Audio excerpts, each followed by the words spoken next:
G'day guys, it's Ben and Simon here. Welcome to another episode of the Pumped On Property Show. How you doing, man? Yeah, feeling epic this morning. Hey, I've been off the train of like meditation and yoga and stuff just for a little bit, for no other reason, just to see if I could be myself without doing it. How did you go? I am just like, why have I not been doing this? Like, it's not that I need to do it. It's that I just enjoy doing it in general. Like, I did like a 30-minute YouTube yoga session, and then I just sat down, did a little bit of breathing as well, and I'm just like, oh man, like, don't be stupid. Like, enjoy this stuff, hey? It was such a nice way to start the day. It's funny you say that, man, because I've sort of fallen out of the morning meditation routine. Yeah. And I've definitely noticed that it's so funny. Lisa came to bed last night and she's like, in the last hour and a half, I've seen you watch Too Hot to Handle on Netflix, like watching young people just hook up or not hook up. She's like, then I saw you go and do a meditation. Then I saw you come back and look at some cars on car sales that Jackson sent through. And then she's like, I'm watching you reading a 2,500-year-old book, The Tao, at the moment. She's like, I'm like, welcome to my brain. I'm like, if you think it looks weird from the outside, it's like, you should fucking live with this shit. I was talking, Tay said the exact same thing on the weekend, because it's like, I don't know, I just feel as though I'm in a really good place right now. Like, I've done a lot of work over the last few years, and at the start of this year, doing the reno, buying the fourth property, doing all that work as we've talked about. But now that I've finished that, it's like, oh, okay, well, what's next? Like, and I'm starting to think about the future and what like different investment strategies I can do. And I'm like, man, I just need to relax, take a breath, and calm down, and just be a little bit more present in the moment. But it's just our minds, like both of us, our dad, our sisters, we're all the exact same. We've got like really fast minds, and like I think just having those things to relay on that get you into the present moment, slow you down, Fully. really powerful. You know, like this week I have bought a couple of properties. It was time to go again. Boy! I'm like so feeling stoked, good. dude.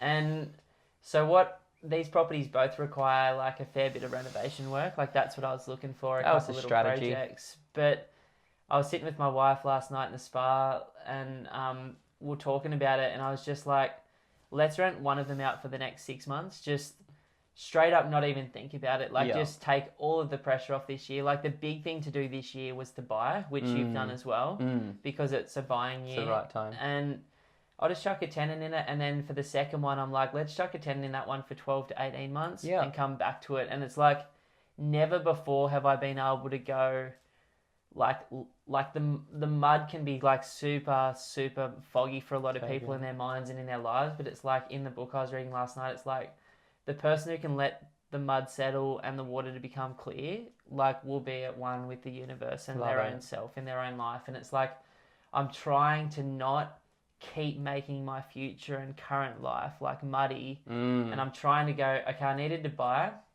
Bit of anxiety, obviously, a fair bit of cash going out, more debt, scary, but how can I like take the pressure off the buy away now? Like, just go through the motions with solicitors, building and pests and everything else, mortgage brokers, and then it's like, it's done, rented, don't even worry about it, and then come back to it. Yeah, and you can plan better over the next 6 months. You can be like, okay, well, how do we want to do this? Like, how do we want to style this? How do we want to renovate this house?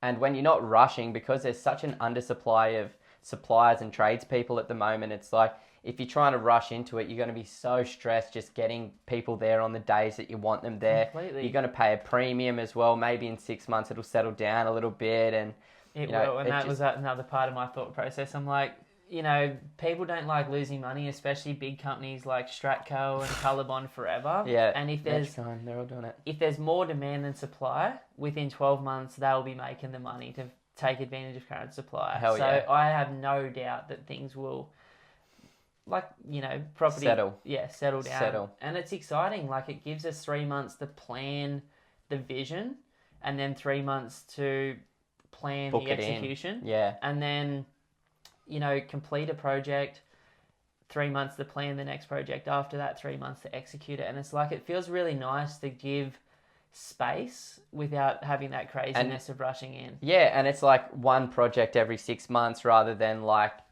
just one huge project all at once. It exactly. just takes the pressure off. You know, and anyone that's managed renovations before, like, it is intense. It's like, no matter how you look at it, it's stressful. And always costs more than you hope. Yeah, you know, and this time it's kind of cool. Like, we're doing something a little bit different, like a nice renovation, granny flat on one of them probably. Got some ideas for the use of those properties down the line as well. So it's like exciting, and I patiently waited until the market had gone past the crazy, and I think I bought both of them well, like for at least 50 grand on one and 100 grand on the other, below what I would have 8 weeks ago. And it feels good to me that, you know, this is the sunny coast I bought in, which has been crazy, versus like you bought in the crazy in Brisbane, but you bought at the bottom in a suburb that the crazy hadn't hit, where I'm targeting sunny coast beachside suburbs that have just been crazy for 5 years. So I had to wait for things to settle where, like, you know what I mean? And we know that because you've lived here for, 13 years now, and you've seen consistently over the last 13 years what happens in June, July, August. It always settles up here because all the tourists go away for 3 months. Yeah, exactly. But look, today's podcast is talking a bit about what it takes to become financially free through property.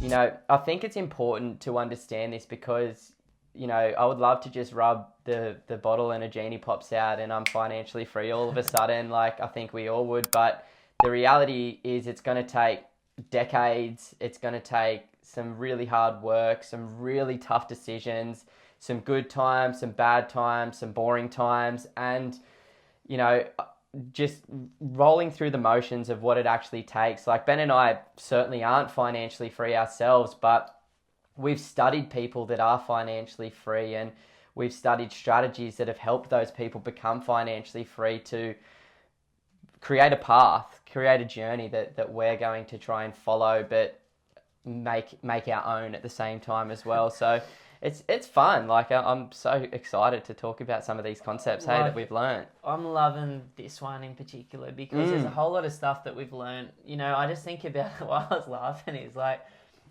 I remember going to this party with my wife where I was just so into Rich Dad Poor Dad for the first time that it was literally like my normal default would have been like hitting the piss, having a ball with everyone that day and sending it all night. But it was like, I was so into this book, and Lisa's like, I almost broke up with you that day. You're like such a weirdo. I'm like, that book changed my life. And it's like, it changed mine too. I remember reading it and I'm like, before I'm 30, I'm going to have 100 grand a year coming in. It's going to be so easy. I'm just going to do this and this. And now I'm like 36 and still working on getting to the 100K. I remember when you gave me Rich Dad Poor Dad, and I tried reading through it and I couldn't because there was fucking writing and highlighters all over it and pages half ripped out and all of this shit. And I'm like, I'm just going to go buy myself a new copy because how the hell do you read, eh? That was every one of the 1,000 books I read before you turned into a textbook. I shouldn't have thrown them all out. There was probably some good stuff there that I'll never look back on. Yeah, I will. But, you know, like this, I suppose first thing that I wanted to say is that it's probably going to take a little bit longer than you expect it to. You might think you can do it in 5, and if you're earning 500 grand a year, you definitely can. Yeah. But for the rest of us, it's like a journey and it takes a bit of time. So taking that pressure off and just knowing that, as you said, it might be decades for some. For you, it's going to be under 10 years. You know, for me, it's probably going to be 15 years start to finish. So, you know, there's a time for going hard and a time for pulling back. And I think the time for going hard is the acquisition early stage. And then the time for taking the pressure off yourself is once you've got enough, like Simon and I do, then it's going through the motions on how you can get rid of the debt faster. Yeah, and just think about, like, just have a bit of perspective on this as well. So we're talking about, you know, 15 years for the average person earning the average Australian household income. Realistically, that's what we're talking about. So 15 years in the grand scheme of things, you know, you're going to start working in your mid-20s, you know, full-time probably. And most people work until their mid-60s. Yeah. So it's like 40-odd years, 30 years. 40 years is the norm. all we're saying is 15. I know it would be amazing to be financially free in 1 year, in 5 years, in 8 years, in 10, but just understanding that you're still cutting off 25 years of your working life if you start at the right time than you would normally have to do. Or if you're starting at 40, you're cutting 10 years off than what most of your peers are going to be doing. So just having that perspective that, like, yes, 15 years to some people seems like a long time, but in the grand scheme of things, it's nothing. And it's all perspective, as you're right. Like, we bought for an incredible lady called Irene last week.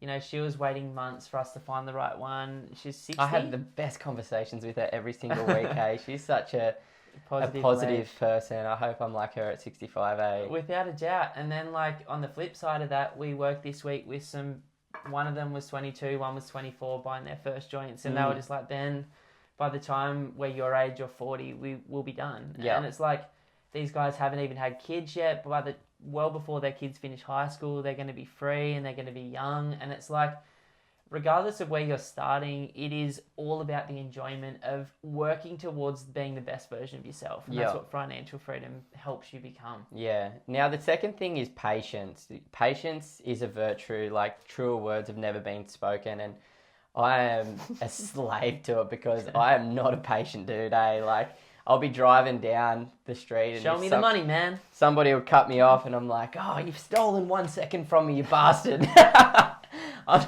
love seeing how wound up you get about shit. When did you go off last time? We were at my birthday last weekend. Oh, Joe, my poor mate Joe. And Simon's like had a few beers and he's just like fucking into this dude about not playing the music or some shit. But I do it at work. Like, I get stressed out sometimes in the office and I come in there like guns blazing with my little 20-cent pocket guns, just shooting people up. And I'm like, why did I do that? I know, like, yeah, once again, just like taking a step back. But we're working on it, but we're human as well, right? Like, you know, it's all about that, like, that journey and figuring it out as you go. And sometimes you got to make the mistakes to become what you need to become. I remember my old boss before I, got fired from him and started this business was like, he's like, why are you always spending all your money then? And like, why are you always just rushing out and doing all this stuff like so quickly? And I'm like, because I want to be free by the time I'm 30. I'm like, I'm sick of this shit. I'm 28 now and I need to go. And he's like, I couldn't get it. I just couldn't get out of my own way at that age. And now I'm like his age or a bit younger. Like now I'm like, I fully sort of get what you were saying. Like whether it happens in 3 months or a year, the outcome in 20 years is going to be identical. Yeah. So it's like, understanding that patience thing. I remember my dad always used to say that to me. And I'm like, Dad, patience is not a virtue I want to have. I don't value it. I can stop telling me to be patient, man. But now I fully get it. I fully get it. Hey, slowing down to speed up, right? Like that's what it is. Thank you. That's from my old boss. He's like, slow down to speed up, Ben. Yeah. Every day he said that to me. But it's like when you're in it and you're young and you don't have the same life experience as these people, it's like you just can't see the forest through the trees, hey? And it's just like, go, go, go, go, go. Yeah. And it's cool. Like, it is a good one. I wouldn't have heard this if I was saying it to myself 10 years ago. I don't expect half of you guys to take it on board, but we all learn it. It's just like when. Yeah. And I think the next thing that people do is simplify everything. Yeah. Like simplicity, simplifying everything, your focus, your strategy is so important because we all overcomplicate things. Oh, yeah. And we're always looking for faster ways, easier ways to do things that take us off our true path, which is going to inevitably get us there the quickest if we were to just focus on that one thing. It's so funny you say that because I was at the psych the other day, like the psychologist, and he's like, I said, Zach, he's like, what do you want to do today, Ben? And I'm like, look, things are going okay. Like, I might have a look at my values. And he's like, why? Every time I hear, I just think of Lewis Litt and Dr. Lipshit say, that's you too. Yeah. 4 times a week. He's just like, so when do you want to book back in? He's like, I've fast-tracked his financial freedom.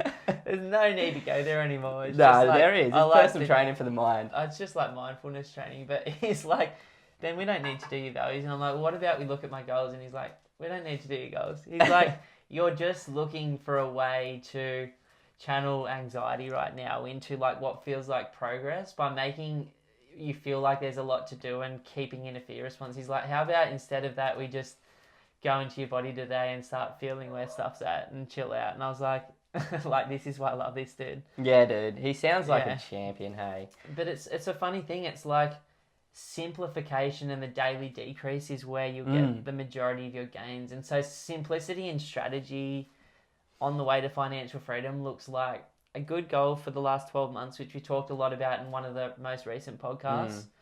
An understanding of your long-term vision, understanding where you are and what's holding you back, and understanding your next action step. And it does not have to be harder than that. Like, you are extremely clear on what your next step is in your portfolio, which is probably nothing for the next year and then a little bit of stuff once you build up some capital.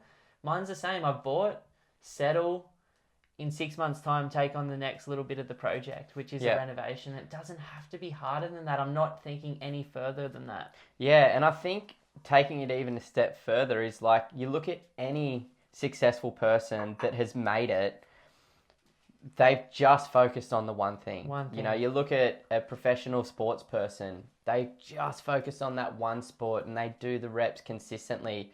You look at somebody that's a great business person and they've just focused on that one business. Booty by Jax, booty by Jax, booty by Jax. Plugged it in there, Jax. Well done, mate.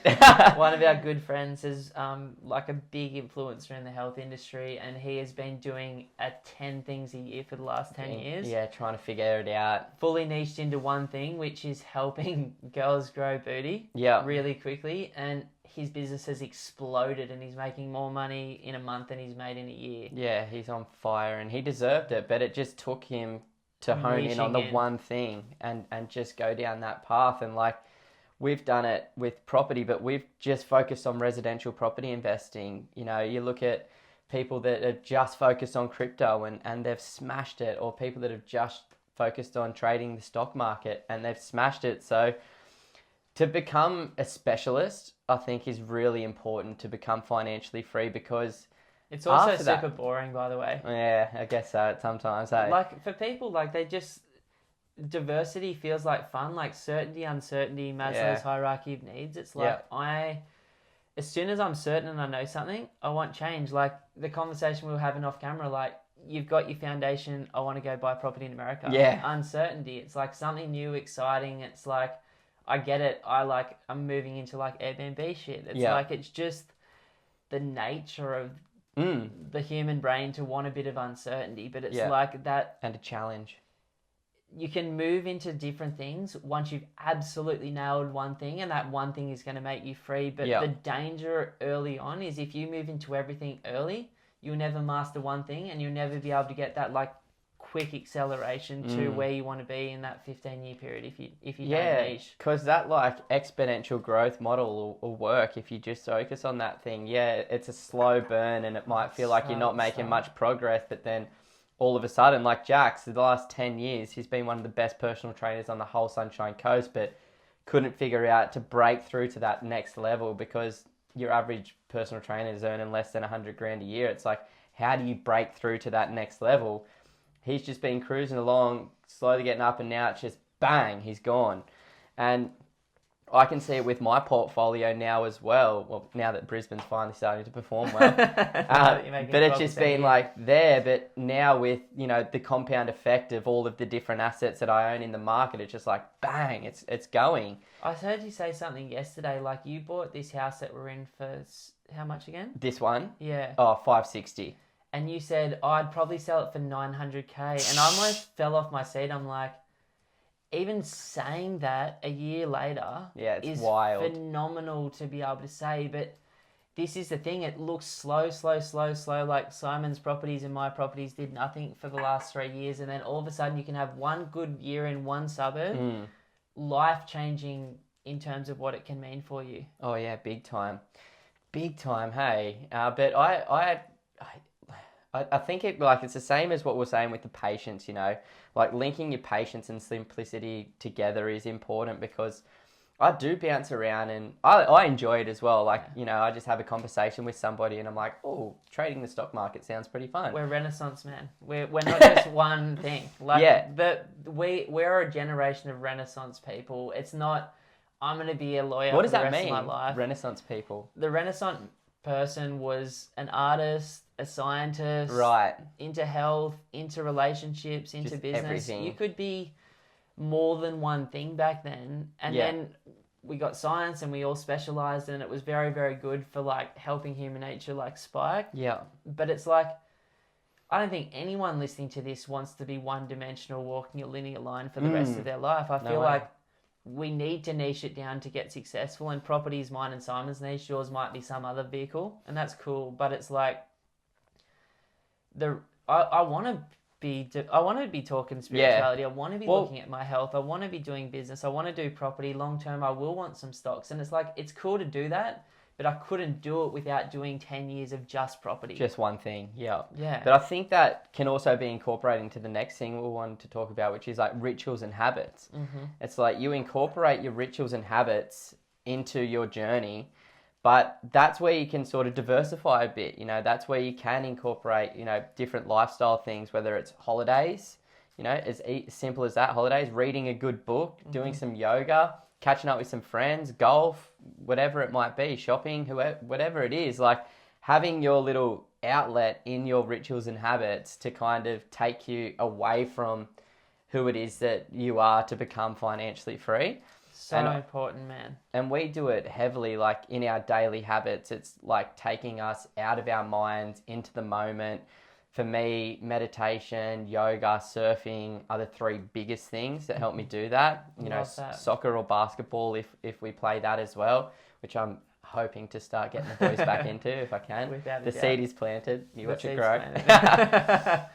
But just having those things that take me out of my mind and into the present moment, and it just like re-sparks that fire, gets it going, and just gives me a bit of a break from like the constant chatter that is going on most of the time. Without a doubt. Like I really want to talk to rituals and habits because I think it's the most underrated thing that every successful person that I've ever met does. Now, my normal like week, Monday to Thursday, right? Like to the outsider is probably like horrendously repetitive. But to me, because of Friday to Sunday being so flexible and creative and free, it's an ideal balance for me. So like I literally wake up at 6 o'clock. I do 20 minutes of movement, 10 minutes of meditation, 6 minutes in the cold pool.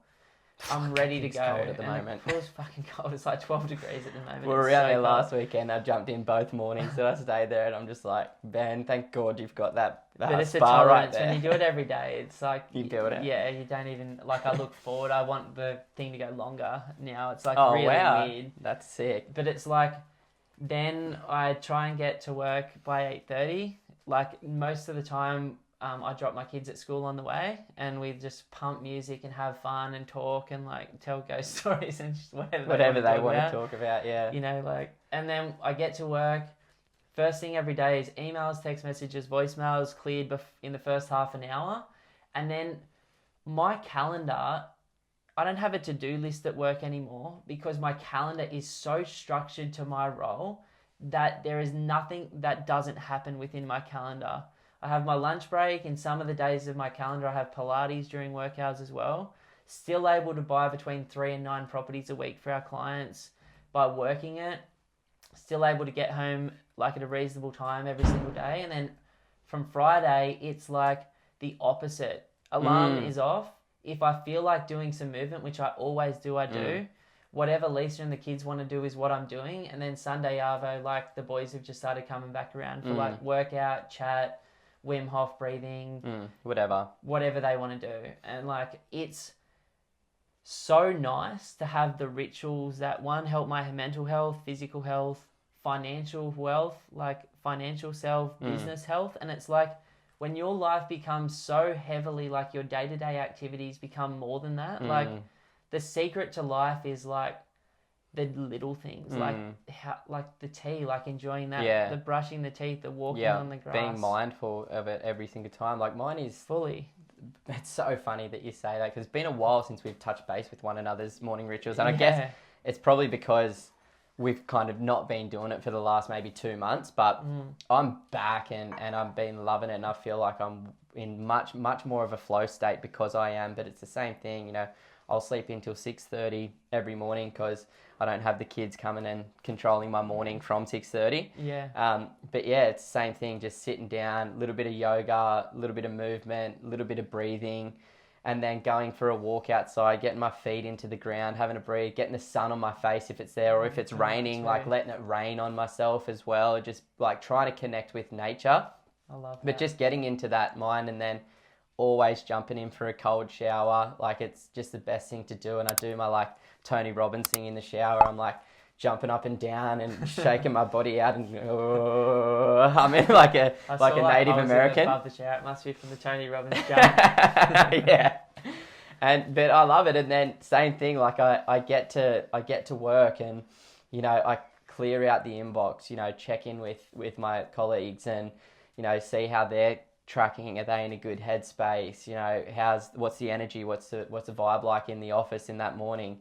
And then, you know, really getting into the day, and I just don't have to think about anything, because like I've spent the last 4.5 years just figuring out property, figuring out how my week flows, understanding everything that I need to do to achieve what I want to achieve in the business. And just it's activity based now. It's just you just do the activity. And you know, once I finish up work, my afternoons are super chill. Take the dog for a walk, help Tay cook some dinner, sit down, have dinner together, and then watch some TV. Like, nice and relaxing, switching off. And then before I leave the office every single week, one of the habits that I have is, you know, when I get an email from like Phil Anderson or CBA or CoreLogic or SQM, I just slide it, and unless I've got time to read it in the moment, I'll just slide it into a folder unread, and then at the end of the week I read all of these things just to stay in touch, stay up to date with everything that's happening, listen to what other people are hearing or reading in the market at any given time. Which is a beautiful thing about speaking to 40 people a week, because you get 40 different ideas, and it's like, man, the information just flows to you once you get into this flow state. Yeah, but then it's just shutting it off as well for those like 2.5 days over the weekend. It's just like, nah, the weekends are 100% for me. I'm going to just go surfing. I'm going to catch up with friends, going to play some basketball, go out for lunch, have some beers, you know, whatever it is over the weekend, and just enjoy, detach from it. And then, you know, Sunday arvo, Monday morning, just straight back into the headspace. And it's just having those habits that what I think we've both realized, if you just continually execute these habits and stick to that, the activity, the results are going to come. You know, if you do the work, the results are going to come. I was listening to this Jim Rohn thing the other day on the way to work, and he said if you read, let's say, 100 books in your 20s, just say, which is 1,000 books, 100 books more than the average person reads in their 20s. But it's like, let's say that you read 100 in your 20s. Let's say in my 20s I read 500 books. Starting at age 30, I'm 500 books ahead of everyone that hasn't read the 500 books. If I read 1,000 books in my 30s, I'm 1,500 books ahead of everyone in their 40s. Same with I'm calling it books because I like reading, but a podcast is a book. Learning. A YouTube video is a book. It's all the same thing. You know, depends on how you like to hear things and see things. And it's like those things, like people that train, or like people that have a career, or like people that are in a job that is turning into a career, like the consistency of just showing up. Like, I've got friends, right, that literally were in like beyond special maths at school that are now earning almost 300 grand a year as senior plumbers, running the most technical, mathematical based job sites of up to like 50 stories high, like Swatto. Yeah. Who just stuck around for 18 years in the game. And because he's been there and he hasn't changed, he's just picked it up, and now all of a sudden he's killing it. Yeah. And it's like, just sticking in there, and like, this is why I love sport, or I love training, or I love people that have like finished a TAFE course or a uni degree, because you learn to show up whether you want to or not. Or a marathon, whatever it is, right? Property's just that. Like, if you're in your year one now and you found us, like, fucking, you're welcome. Like, I wish I found us at that age when I was starting out. Instead, I found all of these get-rich-quick people that I just set me up the wrong way. They're easier to find as well because they've got the massive marketing budgets. Yeah. When you make 50 grand a person, it's like easy to spend 2 grand attracting someone. But it's like, that stuff aside about the industry, it's continuous learning, continuous improvement. You'll be shocked at where you're at the end of year 4, or the end of property 4, or the end of year 10, and you can't even believe how quickly these rituals will stack up into the person you become, and then it won't be something you have to think about doing.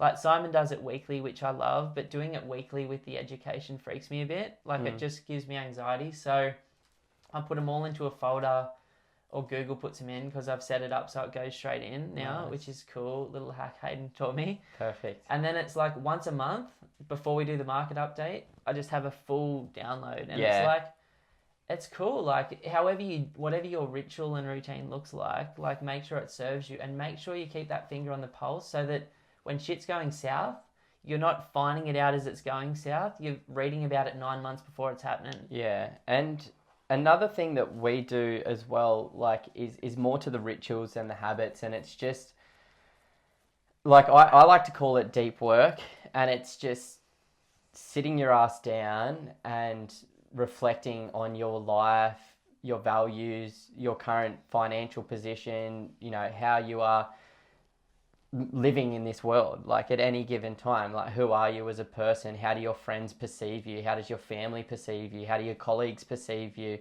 How do you perceive you? How does your partner perceive you? And like having a really good look at who you are and just checking in to make sure that you are still living to your values, to make sure that you are still focusing on the right path. Because I think understanding yourself is a really important thing. Like, because understanding ourselves, we've chosen property as a vehicle. It's just what we align with the best. And it was only through doing the deep work that we were able to figure that out. And I think understanding who you truly are as a person and what you truly want as a person as well, because these things are going to change. Your 22 to 25-year-old self versus now, it's like that dude was get rich quick. That dude was, I want to be rich. Like, say, for me, when I was 22 to 25, I didn't even know what I wanted to do with my life. So, things are going to change. So constantly checking in and doing that deep work with yourself. Like, I like to do it at least once every 3 months, because I'm constantly meditating all the time.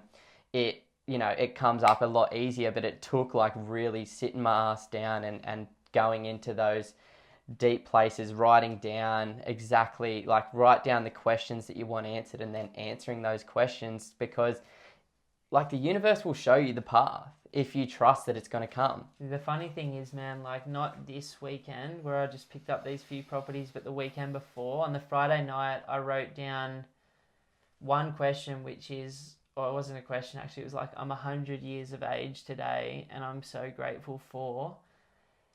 And it immediately made my property strategy become clear, because I didn't write anything about property. Like I wrote about a life of serving and helping people. I wrote about caravanning and spending time with my kids, having great relationships with friends and family members, like moving well so that in old age, like I'm at 80, I'm moving like a 50-year-old.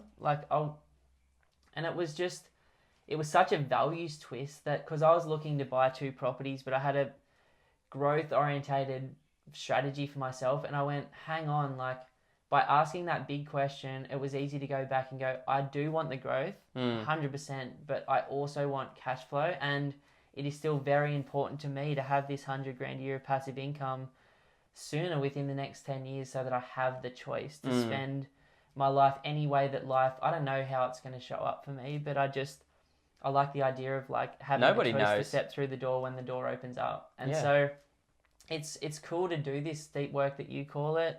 Like, I find the closer I've got to align with my values, the less swings I have in my life. I used to have a lot of like massive sugar swings, or drinking ones, or not sleeping, or going down like too much training or too much business, where now it's like I can feel the twisting in my values when I've worked too much that week, which I've definitely worked too much in the last month.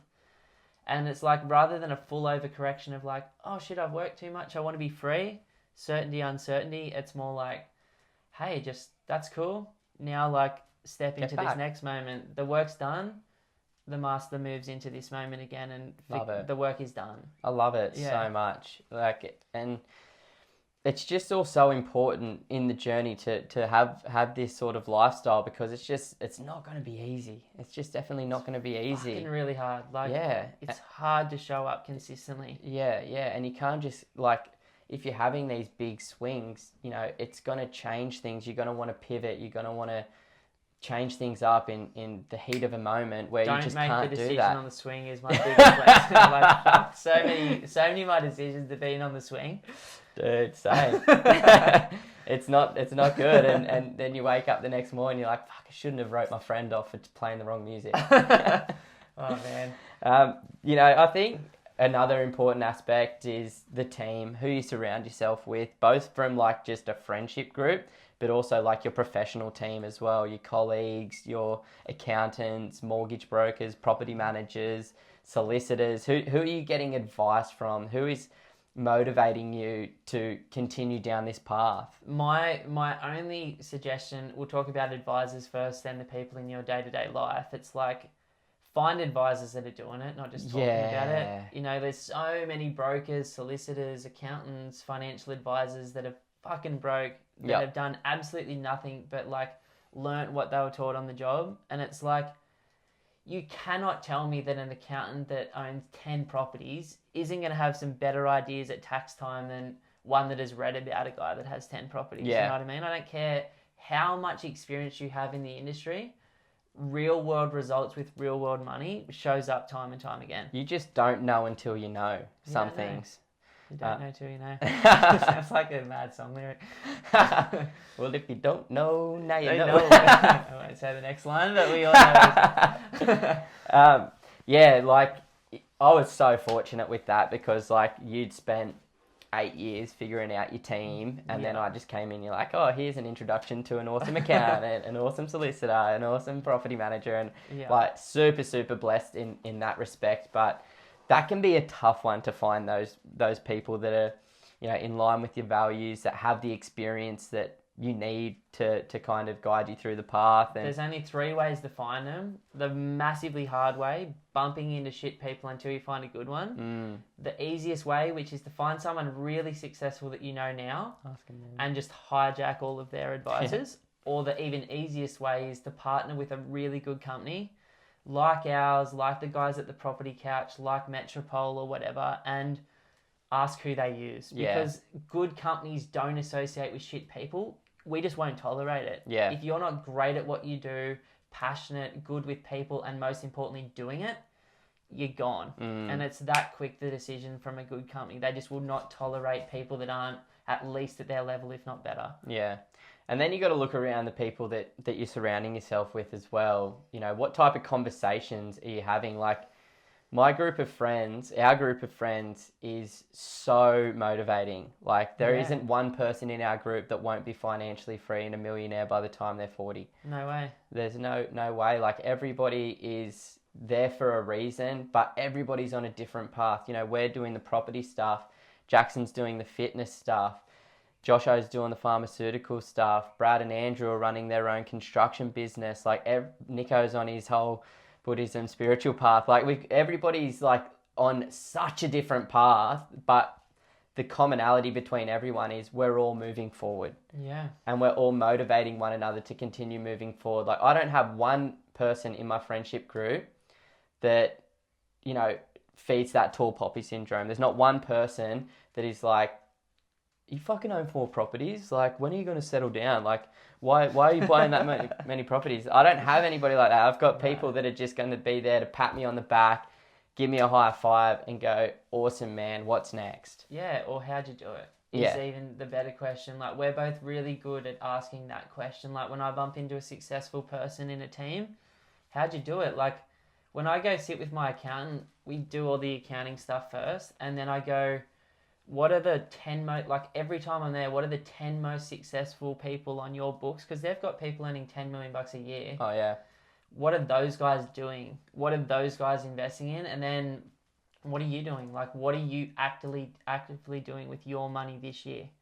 And last year, the accountant said to me in February, he's like, Ben, there's a crash coming. We both know in the stock market. He's like, I've just pulled $1 million out of my home and I'm going to put that $1 million into the stock market. That's how confident everyone knew there was a crash coming. Buffett called it in November. Phil Anderson called it back in 2008.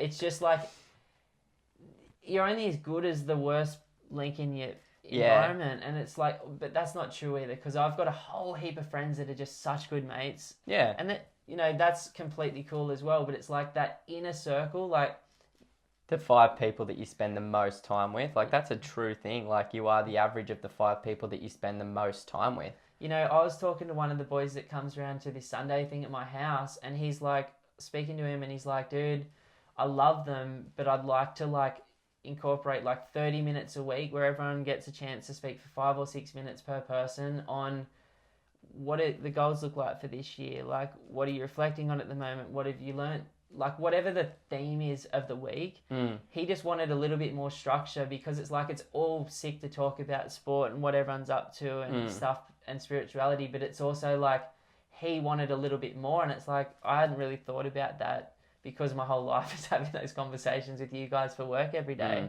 But it's like, for him, he needed that, and I was like, cool, I'd be happy to hear what he's got to say for 5 minutes a week and give him some ideas, because we're a tiny bit further down the line in business than he is at the moment. Yeah. And I was like, I just love that he's wanting to take the conversation to a level where we're not just talking in a good way, like a better conversation than normal, but also actively trying to help each other get better. And in his words, he wanted to speed things up. And so it's like, if you ask the right people the right questions, you can save 15 years of your life. Yeah. And that's all it's about, time, choices, freedom. The biggest values that most people have is just fully getting that back. Time is something that we just can't get back. Once a minute's gone, it's gone. So yeah, if you can free up more of it and focus on being the truest version of yourself, how awesome. Fully. The last one I think that we wrote down before we do a bit of freestyling, palms are sweaty type stuff is this concept of what it really takes to become financially free. The number one thing that I think now is consistency. Yeah, I agree. The hardest workers that work for 3 years are going to be nowhere close to you if you just consistently show up a little bit a week for 10 years. Yeah. Because you'll have outworked them by hundreds, thousands of hours over that period of time. The best b-ball players, the best athletes. Guess who's on Too Hot to Handle? Sorry to interrupt. Who? But Chase from QB1. Oh, no way. Yeah. Sick. He was Jamar. Yeah. Oh, no, that's a guy who just got drafted. The big dog that was always wearing the bandana. Oh, no way. He's a pro baller in Canada now, but he's on the show in his off-season or something. There you so go. Weird, man. Too hot to handle. Yeah. Anyway, you can just recap me on that shit. You missed nothing. Bet everything. Yeah, sick. But the consistency, you look at any professional sports person, how many times has a golf player hit a golf ball? How many times has a basketball player shot a free throw?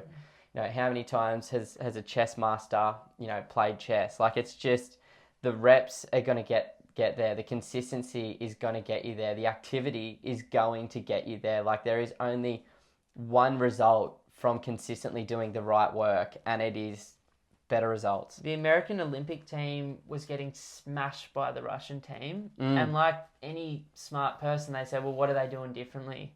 And what they found is the American team was doing really high intensity 3 times a week. Mm-hmm. The Russian team was doing more consistent, low intensity work 7 days a week. Yeah. So in the short term, their performance might not spike as quickly and their results might not be as quick. But over years, they're actually doing twice as much work, and so their fighters, their weightlifters are getting in significantly more reps, which is putting them in much better consistent position to perform. Yeah, they talk about it in Joe's podcast as well. One, yeah. How good. And it's how should you be training? And it's so many people train to fatigue 3 days a week. That's for 10 years at least. Oh, me too. Maybe not 10, but I did for ages. And it is so much more valuable for you to just do 30 minutes of, specific training per day, not to fatigue to a point where you are still putting your body into a stressful situation, but not to the point where you can not walk, or you wake up the next day and your ass hurts or your chest hurts.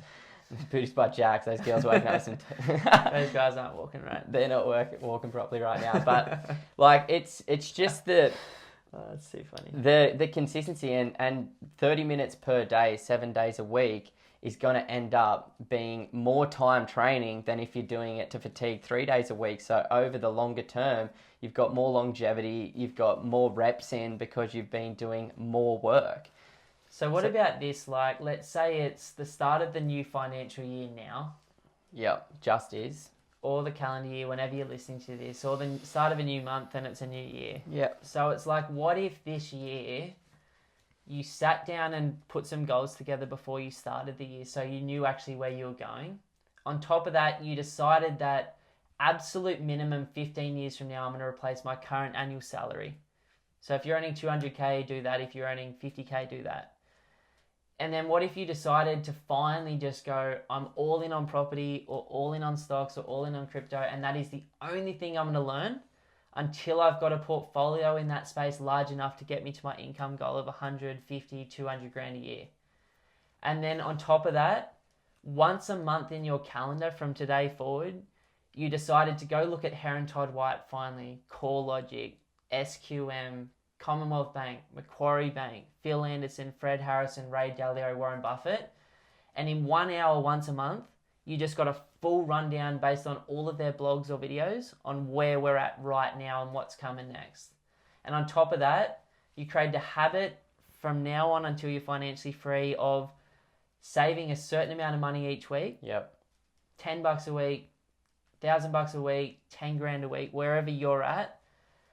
And every time you got enough to invest in a meaningful asset class which was your focus, you just put a percentage, but also kept some money in there for a rainy day just in case you lose your job and you can't find one for 6 months. And it's like, what if consistently, instead of like talking about the reasons why you can't do it, you focused on the reasons you could? Or how you can. And you started to surround yourself, and I don't talk to anyone who's not on the journey about where I'm at, because the only thing I expect is their fear coming across as projected protection. Like my mum, for the first 4 years I was investing, was trying to protect me from debt because she saw debt as a bad thing and she was freaked out about what I was doing. So it's like, to my mum, I was stepping in front of a bus every time I bought a property and she was trying to pull me back. The people that care about you the most are going to try and protect you the most. I bought a property for a chick, Charlotte, this week. Sick property, Charlotte, by the way. Yeah, nailed it. She's 24. She's 23. No, she's 23 because she's like, Ben, I know you bought your first at 24 and so did Simon, and I wanted to beat yours. Yeah, Charlotte. And she's like, I needed to do it before my 24th birthday because I wanted to beat you guys. That's like, so sick. Hey, I think I was 26. Or sorry. 25 for me. 25. No. Charlotte is 23, but I was a bit later than both of you. Heaps of our clients have smashed both Ben and I in getting into the market. You know, and so Charlotte's mum and dad, she's like, I can't tell my mum that I've just bought this property because she's going to smash me. And she's like, I'm so excited to tell my dad because he's the only person in my life that will get what I'm trying to do. Even though he's not an investor, he wants her to have a better life than he had. She's like, I've been saving my ass off since I was 17. She still traveled. She still had a sick life. She still got an incredible career. She still has beautiful clothes, parties with her friends, goes out for dinners whenever she wants. Saving her ass off is really just putting a small percentage of it away a week. Consistently. And she's done it. And she's like, Ben, I'm not really one of those people that get that excited. I'm like, well, you should be, because you've fucking smashed it. And I'm so proud of you and excited for you. And it's like, you know, what if that was the response from the people around you? Like, every time Simon buys, it's like, we can't all wait to hear about what he's bought. Or like, you know, if he even wants to share it, like most of the time, probably don't even talk about it. People find out about it from this stuff, you know what I mean? But it's like, what if that was the response from the people around you? What if you like slowly created an environment of people that you could trust to like really have your back? Yeah. I think you just got to have that like belief, that true belief that I can do it. I can create my own destiny. I can do whatever I set my mind to. It's just understanding that it's going to be a journey. There's going to be different things that come up. Your priorities are going to change. Your values are going to change. Your group of friends are going to change. Your position is going to change.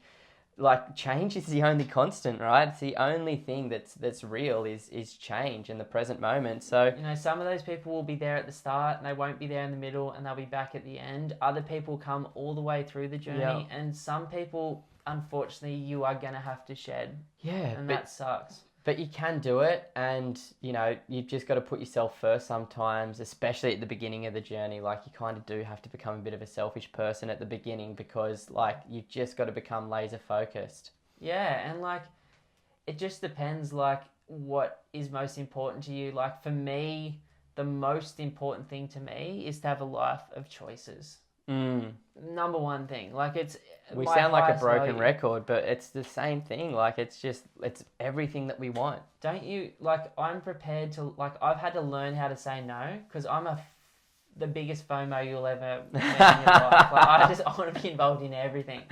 And when I was at a stage of life when I could be, because I only had to think about me, I was like, but it's like, oh man, maybe I'm not doing that trip this year because of this. Because I'm like, I've got this thing. Like, I'm actually like thinking of selling my car, which I just bought, that has luckily gone up in value a bit.